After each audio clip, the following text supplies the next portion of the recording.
జై తెలంగాణ టీవీ ప్రేక్షకులకు మహాశివరాత్రి శుభాకాంక్షలు. ముందుగా హెడ్లైన్స్ చూద్దాం. తెలుగు రాష్ట్రాలలో ఘనంగా శివరాత్రి వేడుకలు, భక్తులతో గిటగిటలాడిన శైవ క్షేత్రాలు.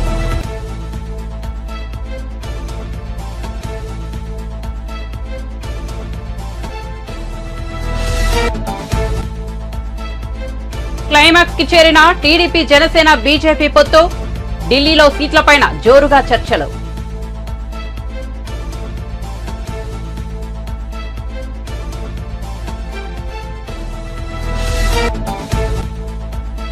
ఓల్డ్ సిటీ మెట్రో రైలు ప్రాజెక్టుకు శంకుస్థాపన చేసిన ముఖ్యమంత్రి రేవంత్ రెడ్డి, ఎన్నికలొచ్చినప్పుడే రాజకీయాలు, తరువాత అభివృద్ధిపై దృష్టి అని వెల్లడి.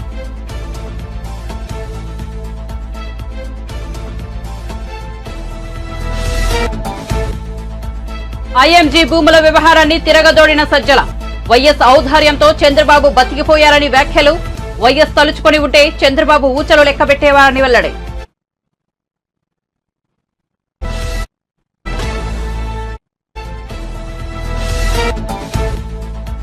మల్లారెడ్డిని కాంగ్రెస్ పార్టీలోకి రానిచ్చేది లేదన్న మైనంపల్లి హనుమంతరావు, అన్యాయంగా దోచుకున్న సొమ్మును తిరిగి ఇస్తేనే పార్టీలో చేర్చుకుంటామని వెల్లడి.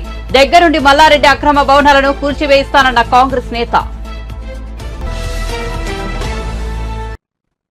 ఇక వార్త వివరాల్లోకి వెళ్తే 2024 ఎన్నికలకు సమయం దగ్గర పడుతున్న వేళ ఏపీ రాజకీయాలు రసవత్తరంగా మారుతున్నాయి. ముఖ్యంగా అన్నిటికంటే ఉత్కంఠ రేపుతున్న అంశం బీజేపీతో టీడీపీ జనసేన పొత్తు. జగన్ ను గద్దెదించడమే లక్ష్యంగా పొత్తు కుదుర్చుకున్న పవన్ కళ్యాణ్, చంద్రబాబు బీజేపీతో పొత్తు కోసం తీవ్రంగా ప్రయత్నిస్తున్నారు. ఇప్పటికే పవన్, బాబు చెరోసారి ఢిల్లీ వెళ్లి బీజేపీ పెద్దలను కలిసినప్పటికీ పొత్తు విషయం ఎటూ తేల్చలేదు. బీజేపీతో పొత్తుపై ఎలాంటి క్లారిటీ లేకుండానే ఉమ్మడి అభ్యర్థుల జాబితా ప్రకటించేశాయి టీడీపీ జనసేన. తాజాగా బీజేపీతో పొత్తు విషయమై మరోసారి ఢిల్లీ వెళ్లారు చంద్రబాబు, పవన్ కళ్యాణ్. ఈ నేపథ్యంలో కొన్ని ఆసక్తికర వార్తలు వినిపిస్తున్నాయి. తాము అడిగినన్ని సీట్లు కేటాయిస్తేనే టీడీపీ జనసేన కూటమితో పొత్తుకు ఓకే చెప్తామని బీజేపీ పెద్దలు కండిషన్ పెట్టినట్టు తెలుస్తోంది. పొత్తులో భాగంగా బీజేపీ 13 ఎంపీ సీట్లను అడుగుతుండగా చంద్రబాబు 4 లేదా 5 ఎంపీ సీట్లు కేటాయించడానికి సిద్ధంగా ఉన్నట్లు తెలుస్తోంది. హైదరాబాద్ పాత బస్తీ మెట్రో లైన్ కు శుక్రవారం ఫరూక్ నగర్ డిపో వద్ద సీఎం రేవంత్ రెడ్డి భూమి పూజ చేశారు. ఎంజీబీఎస్ నుంచి ఫలక్నుమా వరకు మొత్తం 5.5 కిలోమీటర్ల పొడవున 4 స్టేషన్లతో ఈ రైలు మార్గాన్ని నిర్మించనున్నారు. 2000 కోట్ల అంచనా వ్యయంతో ఈ నిర్మాణాన్ని చేపడుతోంది రాష్ట్ర ప్రభుత్వం. ఈ సందర్భంగా సీఎం రేవంత్ రెడ్డి మాట్లాడుతూ, ఇది ఓల్డ్ సిటీ కాదు, ఒరిజినల్ హైదరాబాద్. దీనిని అంతర్జాతీయ నగరంగా తీర్చిదిద్దేందుకు ఎంతో మంది కష్టపడ్డారు. ఆ గుర్తింపులను కాపాడే బాధ్యత మా ప్రభుత్వంపై ఉందన్నారు. ఎన్నికలొచ్చినప్పుడే రాజకీయాలు, తరువాత అభివృద్ధిపైనే దృష్టి పెడతామన్నారు. 3 ఏళ్లలో ప్రాజెక్టు పూర్తయ్యేలా సర్కార్ ప్రణాళికలు సిద్ధం చేస్తోందన్నారు సీఎం రేవంత్ రెడ్డి. హైదరాబాద్ కు త్రాగునీరు తెచ్చిన ఘనత కాంగ్రెస్దే అన్నారు. ఎంజీబీఎస్, దారుల్ షిఫా జంక్షన్, పురాణా హవేలీ, ఇత్తేదా చౌక్, అలీ ఝాకోట్ల, మీర్ అమోన్ దర్గా, హరిబౌలి, షాలిబండ, షంషీర్ గంజ్, అలియాబాద్ ప్రాంతాల మీదుగా ఫలక్నుమా వరకు ఈ మెట్రో లైన్ నిర్మాణం జరగనుంది. అక్కడ కలుషితమైన వాతావరణం, కానీ ఇక్కడ ప్రజల సహకారంతో వ్యాపార కేంద్రంగా, అభివృద్ధి పర్యాటక కేంద్రంగా ఈ ప్రభుత్వాన్ని ప్రజలు తీర్చిదిద్దారు. అందుకే ఈరోజు నా ప్రజలకు, తెలంగాణ ప్రజలకు మూసి రివర్ ఏదైతే ఉందో ఈ రోజు కాలుష్యంతో మూసి మొత్తం మారే. అందుకే ఈరోజు పోటీ పడి మోర్ మూసి 2024 ప్రాజెక్టు తోటి అందరికీ తెలియజేస్తున్నా. అదేవిధంగా మిత్రులారా, मेरे भाई बहनों, बहुत सारे पंजाब से अलग अलग जगह से यहाँ पर आए हुए हमारे भाइयों को मेरा एक ही गुजारिश है, आपको बड़ा आशीर्वाद हमारे साथ में रहना। ये रिश्ता नहीं है, ये रिश्ता राजनीति का रिश्ता नहीं है, ये रिश्ता परिवार के रिश्ता है। आप हमारा परिवार है, हमारा परिवार में शामिल होता है। हमारे शामिल आने के लिए हमारे पूरे तेलंगाना के जनता से आप लोगों को मैं स्वागत करता हूँ। कभी भी फुर्सत मिले हैदराबाद शहर आना, हैदराबाद बिरयानी खाना है। भी कोशिश करो, मैं भी कोशिश किया हराने के लिए, मगर नहीं हो सका।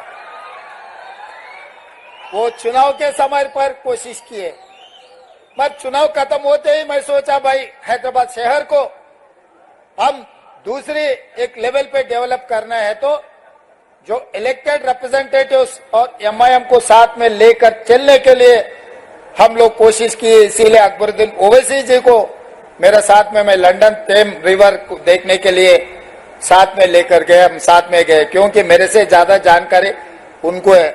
मेरा दोस्त अकबर भाई के बेटी वही बारिस्टर पढ़ रहे, जहां पर हमारे असद साहब ने पढ़ा है, और दो उनके परिवार में दूसरे बारिस्टर अभी बना रहे। असद साहब बारिस्टर पढ़ के अभी पूरा हिंदुस्तान में नाम कमाए, आप लोगों के तरफ से आवाज उठा रहे। लोकसभा में ऐसा गिन सकते आवाज उठाने वाले, उसमें से असद साहब एक है। ये एमआईएम के लिए नहीं तो कुछ माइनॉरिटी के लिए नहीं, 140 करोड़ लोग जो हिंदुस्तान में सबके तरफ से वो आवाज उठा रहे हैं पार्लियामेंट में। టీడీపీ అధ్యక్షుడు చంద్రబాబు అప్పట్లోనే 1,00,000 కోట్ల కుంభకోణానికి పాల్పడ్డారని, అది స్కామ్లోకెల్లా అతి పెద్దదని ఏపీ ప్రభుత్వ సలహాదారు సజ్జల రామకృష్ణారెడ్డి ఆరోపించారు. ఐఎంజీ భారత్ సంస్థ పేరిట చంద్రబాబు భారీ స్కెచ్ వేశాడని, కానీ వైఎస్ మంచితనం వల్ల చంద్రబాబు జైలు పాలవకుండా బయటపడ్డారని వెల్లడించారు. చంద్రబాబు ఒక ఇంటర్నేషనల్ స్కామర్ అని, ఐఎంజీ తరహాలోనే అమరావతిలోనూ చంద్రబాబు దోపిడీకి పాల్పడ్డారని సజ్జల వివరించారు. తెలంగాణ హైకోర్టు నారా చంద్రబాబు నాయుడు గారు 20 ఏళ్ల క్రితం చేసిన ఒక మహా దోపిడీ గురించి ఒక పిటిషనర్ వేసిన ఐఎంజీ భారత్ పిటిషనర్ వేసిన దాన్ని కొట్టివేస్తూ, పిటిషన్ను కొట్టివేస్తూ ఇచ్చిన జడ్జిమెంటు ఆర్డరు, ఇది నేపథ్యం. ఇది ఎందుకు ఇప్పుడు దీని గురించి మాట్లాడుతున్నామంటే, నారా చంద్రబాబు నాయుడు అనే వ్యక్తి ఆయన దేనికైనా పేరుగాంచిన వారంటే ఒక దోపిడీకి, నిలువు దోపిడీకి, ప్రపంచంలోనే గుడిని, గుడిలో లింగాన్ని దాని కింద మట్టితో సహా స్వాహా చేయగలిగిన ఒక, అది క్లాసికల్ పద్ధతిలో చేయగలిగిన నేరస్తులు ఎవరైనా ఉంటే వాళ్లకు నాయకుడిగా ఉంటాడని చెప్పడానికి పనికొచ్చే క్లాసిక్ కేసు అది. ఆ రోజు జరిగింది 2007లో రాజశేఖర రెడ్డి గారు ఆయన వచ్చినాకంటే 2004లో రాజశేఖర రెడ్డి గారి ప్రభుత్వం వచ్చాక దాని మీద విచారణ సంఘాన్ని వేసి వాస్తవాలు వెలికి తీసి సరిదిద్దినందువల్ల ఆ స్కామ్ అక్కడ ఆగిపోయింది. లేకపోతే అది మెటీరియలైజ్ ఉంటే అది దాని వాల్యూ ఎంత, స్టేట్కి ఎంత నష్టం జరిగేది అంటే ఊహించలేనంత అని ఇప్పటికి అర్థమవుతుంది. ఆ రోజుల్లోనే అది చాలా అతిపెద్ద భారీ స్కామ్, కుంభకోణము, కుట్ర అని అప్పట్లోనే వార్తలు వచ్చాయి. అందులో స్ట్రెయిట్ బ్లాక్ అండ్ వైట్, అంటే ఎలాంటి 20 మంది 50 మంది ఉన్న కుట్ర కాదు, లేక వ్యవస్థలో ఉండే లోపాలను వాడుకొని ఆ గడ్డి స్కామ్ గోదాన్లా కాదు, కింది వరకు అవినీతి జరిగింది కాదు. ఒక్క వ్యక్తి రాష్ట్రానికి నాయకత్వం వహిస్తున్న, ప్రభుత్వానికి హెడ్గా ఉన్న, పెద్దగా ఉన్న వ్యక్తి ఆయన అవినీతికి పాల్పడితే నేరుగా ఎట్లుంటుంది, అందులోనూ అతను అత్యాశాపరుడై, దురాశాపరుడై చంద్రబాబు నాయుడు లాగా ఉంటే ఎట్లుంటుందనే విశ్వరూపం చూపించిన కేసు అది. సరే, ఈరోజు అది సహజంగానే ఒక సాక్షిలో వచ్చినట్టుంది, ఇంకా మిగిలిన ఒకటి 2 మీడియాలో వచ్చిందేమో, కానీ ఎల్లో మీడియాలో అయితే నాకు తెలిసి ఎక్కడ కనపడినట్లేదు. తీర్పు ఆర్డర్ కాపీ కానీ ఆ తీర్పు గురించి వార్త కానీ ఉన్నట్లేదు నాకు తెలిసి. క్లుప్తంగా అది యుఎస్లో ఉండే ఐఎంజీ అకాడమీ అనే స్పోర్ట్స్ అకాడమీకి దాని 100% సబ్సిడరీ అనే పేరుతో అసలు సంబంధం లేని ఒక IMG Bharat some sports academy private limited అనే ఒకటి కంపెనీ ఫామ్ అవుతుంది. 2003 ఆగస్టులో 5వ తేదీన అది ఫామ్ అవుతుంది. అంటే ఇన్కార్పొరేషన్ ఆ రోజు అవుతుంది.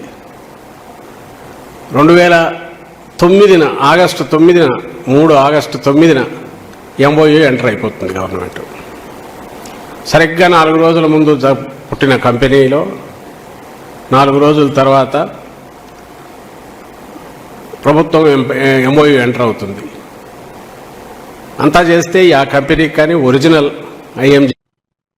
మాజీ మంత్రి బీఆర్ఎస్ ఎమ్మెల్యే మల్లారెడ్డిపై మైనంపల్లి హనుమంతరావు తీవ్ర ఆగ్రహం వ్యక్తం చేశారు. శుక్రవారం ఆయన కండ్లకోయలో మాట్లాడుతూ భూ కబ్జాదారు అయిన మల్లారెడ్డిని కాంగ్రెస్ పార్టీలోకి రానిచ్చేది లేదని తేల్చి చెప్పారు. ఆయన అన్యాయంగా దోచుకున్న సొమ్ము తిరిగి ఇస్తేనే పార్టీలోకి రాణిస్తామని అల్టిమేటం జారీ చేశారు. మల్లారెడ్డి అహంకారంతో ముందుకు వెళ్తున్నాడని, తాను ఏ పదవి కావాలంటే ఆ పదవి వస్తుందని వాగుతున్నారని, కానీ బిడ్డ ఇలా వాగితే నీ వెంట పడతా, నువ్వు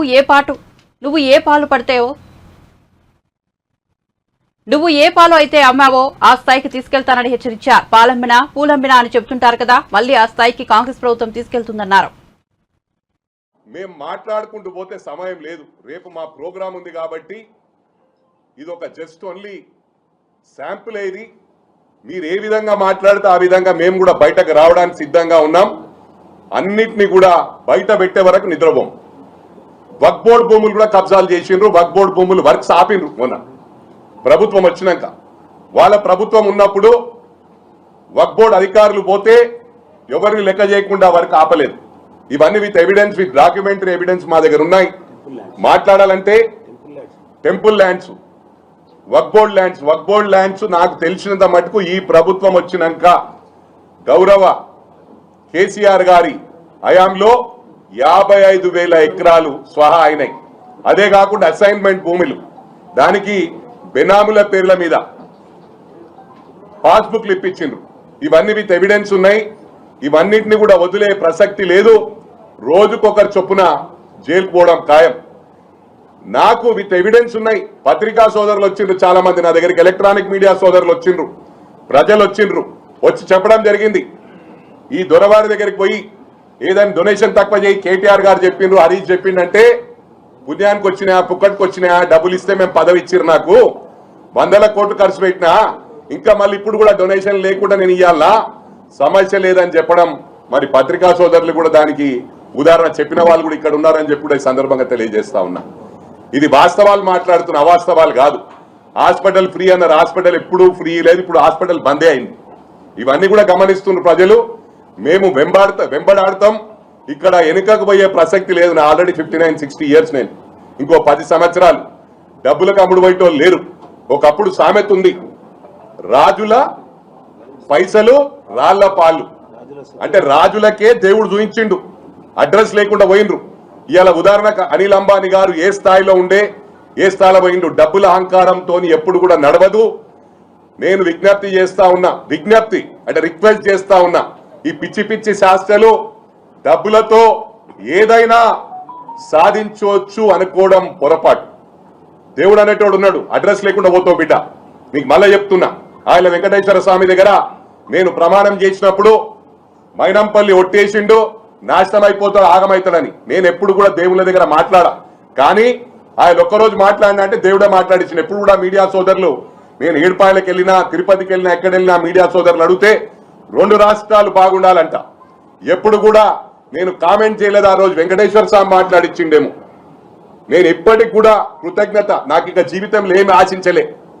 నేను ఏదైతే వెంకటేశ్వర స్వామి అనుకోకుండా దేవుడే నా నోట అనిపించిండు, ప్రమాణం చేస్తున్నా, మైనంపల్లి రోహిత్ను ఎమ్మెల్యే చేస్తా మెదక్లా అన్నా, దానికి నేను నా కంఠంలో ఊపిరుండే వరకు నేను వెంకటేశ్వర స్వామిని మర్చిపోను.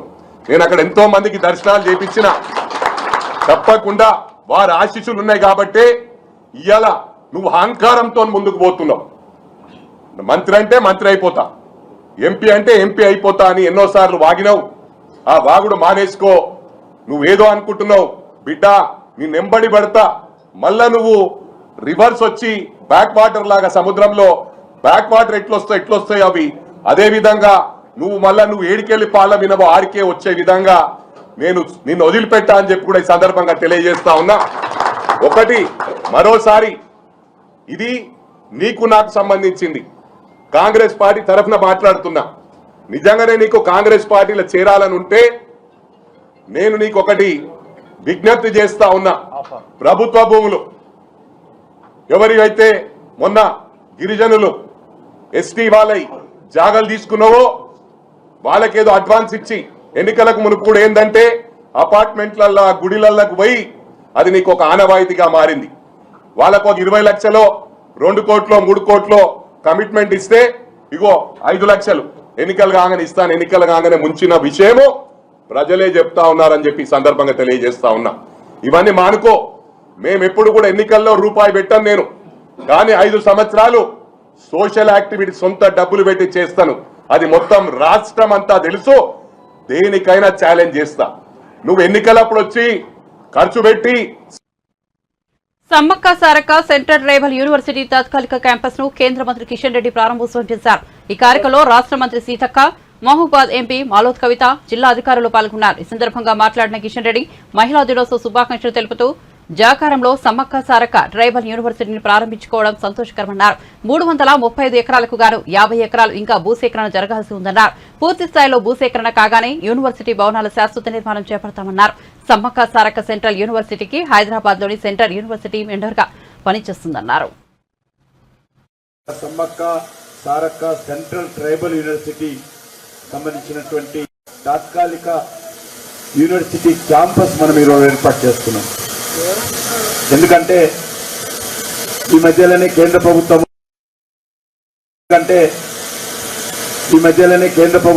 ప్రకటించడం జరిగింది.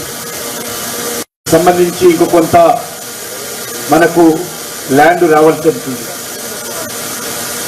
చాలా రావాల్సి ఉంటుంది. చాలా రోజులుగా ఈ యొక్క యూనివర్సిటీ ఎక్కడ పెట్టాలనే విషయంలో స్పష్టత లేకుండా ఉండింది. ఇటీవలనే దానికి సంబంధించి చివరకు ములుగులో నిర్మాణం చేయాలని చెప్పి రాష్ట్రం ప్రతిపాదించింది. దానికి 337 ఎకరాలు ఇవ్వడానికి కూడా అంగీకరించి దాంట్లో ఇంకా 50 ఎకరాలు కొంత ఈ యొక్క ఫారెస్ట్ సమస్య ఉంది. ఆ 50 ఎకరాలు కూడా మనకు అంటే సెంట్రల్ యూనివర్సిటీకి మనం ఇవ్వాల్సినటువంటి అవసరం ఉంది. అది ఇచ్చినట్లయితే పూర్తి స్థాయిలో పనులు మొదలు పెట్టడానికి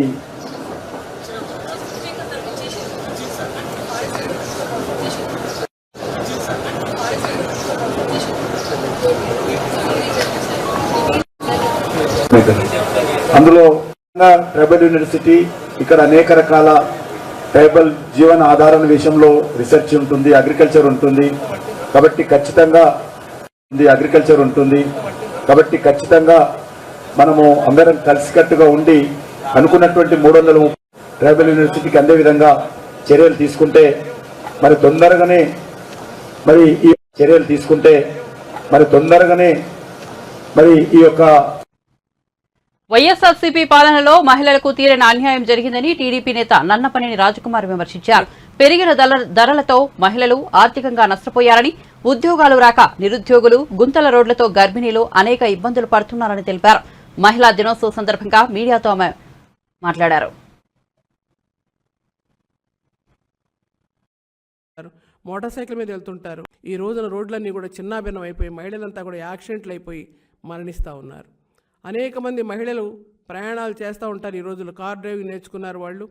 అలాగే మరి వాళ్ళు మోటార్ సైకిళ్ళు, స్కూటీలు వేసుకుని ప్రయాణం చేస్తూ ఉంటారు. సైకిల్స్ మీద వెళ్తుంటారు, స్కూటర్ల మీద వెళ్తుంటారు, మోటార్ సైకిల్ మీద వెళ్తుంటారు. ఎక్కడ పెట్టినా కూడా రోడ్లన్నీ కూడా అధ్వానంగా ఈ ప్రభుత్వంలో తయారైతే ఎంతోమంది మహిళలు మరణిస్తూ ఉన్నారు. ఇవి కూడా దృష్టిలో పెట్టుకోవాలి. ఒక పక్కన వంట పని చేసుకోవాలన్నా, ఇంటి పని చేసుకోవాలన్నా మహిళలు కుటుంబ భారాన్ని మోయలేని స్థితిలో ఉన్నారు. ఈనాడు ఉద్యోగ అవకాశాలే రాకుండా వెలవెల్లాడుతున్నటువంటి మహిళల దుస్థితి ఎక్కడనేది ఒకసారి ఆలోచించాలి. ఈవేళ గంజాయి తాగుతున్న తండ్రులను చూసి ఆ బిడ్డలు కూడా అలవాటు చేసుకుని ఆ బిడ్డలు కూడా ఆ మత్తుకు అలవాటు పడిపోతే వాళ్ళ తల్లులు ఏ విధంగా గుండె పగిలేలా ఏడుస్తున్నారు. ఇవన్నీ కూడా దృష్టిలో పెట్టుకోవాల్సిన అవసరం ఉంది. కల్తీ మద్యం తాగి రోడ్ల మీద బిడ్డలు పడిపోతే ఆ తల్లులు ఎంత ఏడుస్తున్నారో ఒకసారి గుర్తు చేసుకోవాల్సిన అవసరం ఉంది. ఈ రోడ్ల మీద గుంతలతోటి యాక్సిడెంట్లు బిడ్డలు మరణిస్తే ఎందుకు గుంటూరు నుంచి తెనాలి కానీ, బెజవాడ నుంచి తెనాలి కానీ నేను బయలుదేరుతుంటే వచ్చేటప్పుడు వెళ్ళేటప్పుడు నడువులు కదిలిపోతున్నాయి.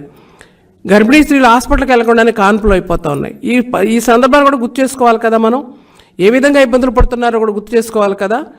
ఉల్లిపాయల దగ్గర నుంచి, పప్పు దినుసుల దగ్గర నుంచి నిత్యావసర వస్తువుల వరకు విపరీతంగా పెరిగిపోయి ఇబ్బందులు పడుతున్నారు. మరి ఇటువంటప్పుడు ఈ రేట్లు తగ్గించాల్సిన బాధ్యత ఖచ్చితంగా ఉంది. ఎవరు చేయాలది? రేపు చంద్రబాబు గారు వచ్చాకే జరుగుతుందని నేను భావిస్తున్నాను. అలాగే ఈ గంజాయి ఎప్పుడన్నా మనం విన్నామా? నాకు తెలియదు, ఇంతవరకు నేను ఇన్నాళ్ళు రాజకీయంలో ఉన్నా దరిదాపు 50 సంవత్సరాల నుంచి ఎక్కడ వినలేదు. ఎక్కడ పట్టిన ఇప్పుడు ఇవాళ ఎక్కడ పట్టినా కూడా ఈ గంజాయి గంజాయి గంజాయి అంటుంటే సీరియస్గా తీసుకోరు. ఎందుకని? తాగి మత్తుగా పడిపోయి ప్రభుత్వ లోపాలను చెప్పకుండా ఉంటానిక, లేకపోతే జీవితాన్ని నాశనం అయిపోయినా చూస్తూ ఊరుకున్నారా ఏంటిది? కాబట్టి ఇవన్నీ కూడా ఆలోచించాలని చెప్పి కోరుతా ఉన్నాను. ఈ రోజున రోడ్లన్నీ కూడా చిన్నాభిన్నం అయిపోయి మహిళలంతా కూడా యాక్సిడెంట్లు అయిపోయి మరణిస్తూ ఉన్నారు. అనేక మంది మహిళలు ప్రయాణాలు చేస్తూ ఉంటారు. ఈ రోజుల్లో కార్ డ్రైవింగ్ నేర్చుకున్నారు వాళ్ళు. అలాగే మరి వాళ్ళు మోటార్ సైకిళ్ళు స్కూటీలు వేసుకుని ప్రయాణం చేస్తూ ఉంటారు. సైకిల్స్ మీద వెళ్తుంటారు, స్కూటర్ల మీద వెళ్తుంటారు, మోటార్ సైకిల్ మీద వెళ్తుంటారు. ఎక్కడ పెట్టినా కూడా రోడ్లన్నీ కూడా అధ్వానంగా ఈ ప్రభుత్వంలో తయారైతే ఎంతోమంది మహిళలు మరణిస్తూ ఉన్నారు. ఇవి కూడా దృష్టిలో పెట్టుకోవాలి. ఒక పక్కన వంట పని చేసుకోవాలన్నా, ఇంటి పని చేసుకోవాలన్నా మహిళలు కుటుంబ భారాన్ని మోయలేని స్థితిలో ఉన్నారు. ఈనాడు ఉద్యోగ అవకాశాలు రాకుండా వెలవల్లాడుతున్నటువంటి మహిళల దుస్థితి ఎక్కడనేది ఒకసారి ఆలోచించాలి. ఈవేళ గంజాయి తాగుతున్న తండ్రులను చూసి ఆ బిడ్డలు కూడా అలవాటు చేసుకుని ఆ బిడ్డలు కూడా ఆ మత్తుకు అలవాటు పడిపోతే వాళ్ళ తల్లులు ఏ విధంగా గుండె పగిలేలా ఏడుస్తున్నారు. ఇవన్నీ కూడా దృష్టిలో పెట్టుకోవాల్సిన అవసరం ఉంది. కల్తీ మద్యం తాగి రోడ్ల మీద బిడ్డలు పడిపోతే ఆ తల్లులు ఎంత ఏడుస్తున్నారో ఒకసారి గుర్తు చేసుకోవాల్సిన అవసరం ఉంది. ఈ రోడ్ల మీద గుంతలతోటి యాక్సిడెంట్. వచ్చే సార్వత్రిక ఎన్నికలలో టీడీపీ జనసేన కూటమికి అధికారం ఖాయమని, కూటమి ప్రభుత్వం ఏర్పడిన అనంతరం రాష్ట్రంలో అభివృద్ధి సంక్షేమాన్ని పరుగులు పెట్టించడం డబుల్ ఖాయమని టీడీపీ జాతీయ ప్రధాన కార్యదర్శి నారా లోకేష్ పేర్కొన్నారు.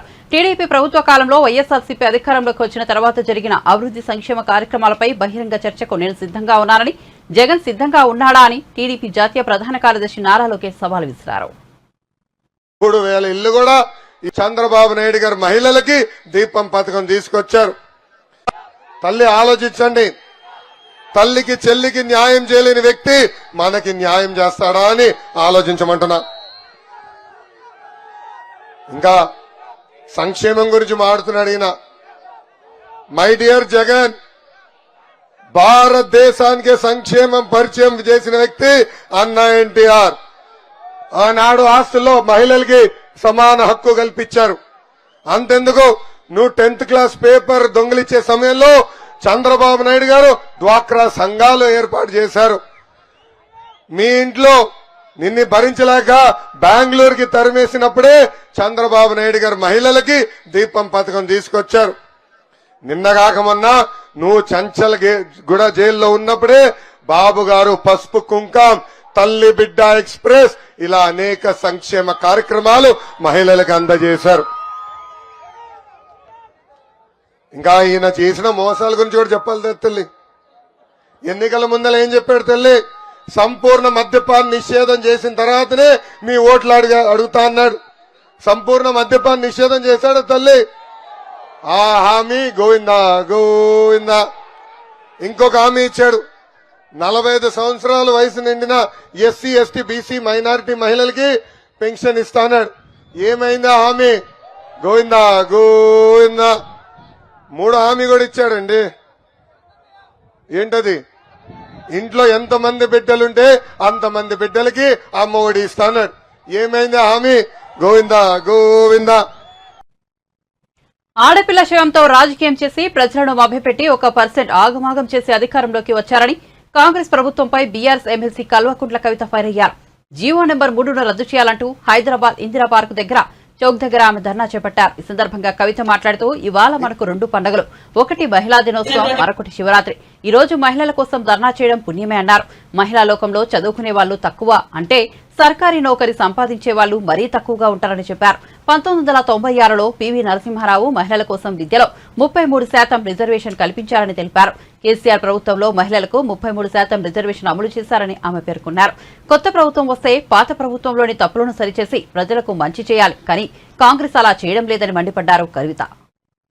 రాజ్యాన్ని కాపాడుకోవడానికి రాణి రుద్రమదేవి చేసినటువంటి పోరాటం కావచ్చు, ఇటువంటి మహిళలు, ఇటువంటి ఆడబిడ్డలు మనందరికీ కూడా స్ఫూర్తిగా నిలవాలి.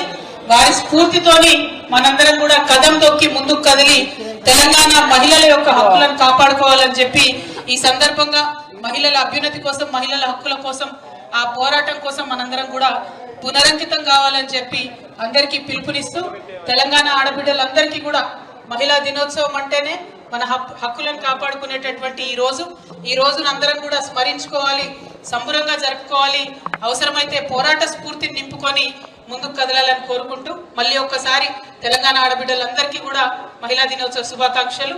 మరి మహిళల అభ్యున్నతి కోసం ఈ రాష్ట్రంలో ముందడుగేసినటువంటి మన నాయకుడు కేసీఆర్ గారిని అనునిత్యం వారు చేసినటువంటి పనులను నిలుపుకుంటూ నిలబెట్టుకుంటూ ఆ స్ఫూర్తితోని ముందుకు కదులుదామని పిలుపునిస్తూ అందరికీ కూడా మహిళా దినోత్సవ శుభాకాంక్షలు. Thank you. జై తెలంగాణ, జై తెలంగాణ. మహిళల ఐక్యత, మహిళల ఐక్యత. జై తెలంగాణ, జై కేసీఆర్. సావిత్రిబాయి పూలే లాంటి వైసీపీ నాయకుడు AP film development corporation chairman Posani Krishnamurali TDP అధినేత చంద్రబాబుపై మరోసారి విరుచుకుపడ్డారు. కాపులకు పవన్ కళ్యాణ్ మోసం చేస్తున్నారని తీవ్ర విమర్శలు చేశారు. హైదరాబాద్ లో మీడియా సమావేశాన్ని నిర్వహించి కాపు కులస్తుల కోసమే మీడియా సమావేశాన్ని నిర్వహిస్తున్నట్లు ప్రత్యేకంగా వెల్లడించారు. చూశారుగా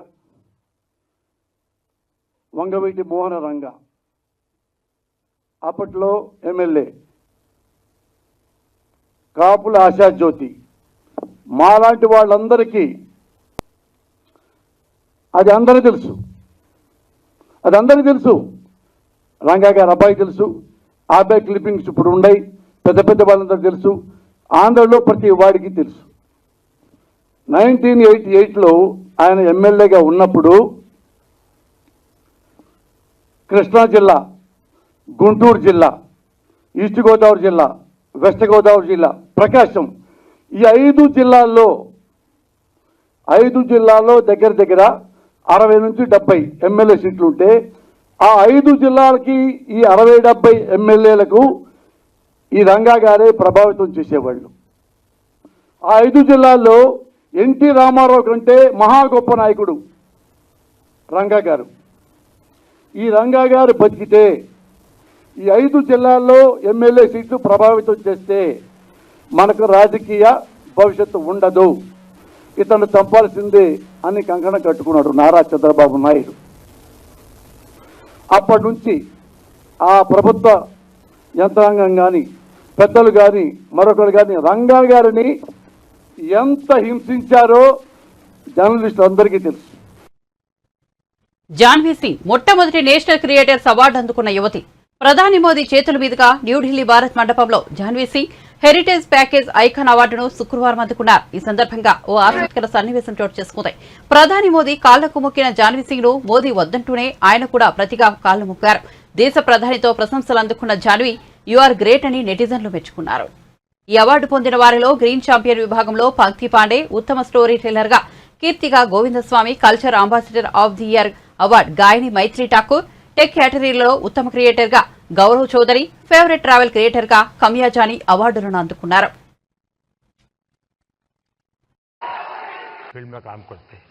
With unique perspective, gaining popularity for her engaging approach to Indian history. ओहो बाबा पैर नहीं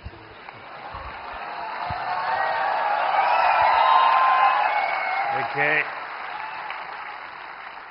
वैसे पॉलिटिक्स में पता नहीं देश में परंपरा बन गई, लोग पैर छूते हैं.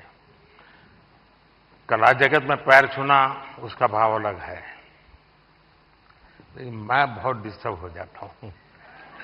और उसमें भी जब कोई बेटी. Thank you, sir.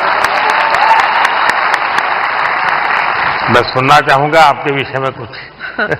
I'm sorry, मुझे हिंदी समझ कर सकती हूँ, बट बोलने के लिए थोड़ा मुश्किल है. आपको जो मर्जी पड़े बोलो. ये देश बहुत बड़ा है, किसी न किसी कोने में तो आपको सुनने वाला मिल ही जाएगा. Ellarku vanakkam. I would really like to appreciate our Honorable Prime Minister for the fact that he have. Bulletin ముగించే ముందు హెడ్లైన్స్ మరోసారి చూద్దాం. తెలుగు రాష్ట్రాలలో ఘనంగా శివరాత్రి వేడుకలు, భక్తులతో కిటకిటలాడిన క్షేత్రాలు.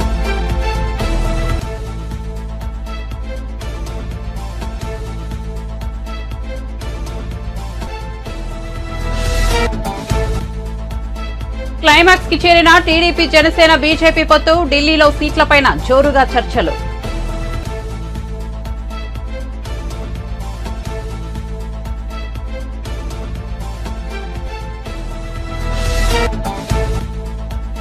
ఓల్డ్ సిటీ మెట్రో రైల్ ప్రాజెక్టుకు శంకుస్థాపన చేసిన ముఖ్యమంత్రి రేవంత్ రెడ్డి.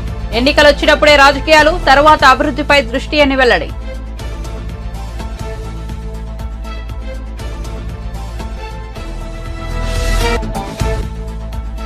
ఐఎంజీ భూముల వ్యవహారాన్ని తిరగదోడిన సజ్జల. వైఎస్ ఔదార్యంతో చంద్రబాబు బతికిపోయారని వ్యాఖ్యలు. వైఎస్ తలుచుకొని ఉంటే చంద్రబాబు ఊచలు లెక్కబెట్టేవారని వెల్లడి.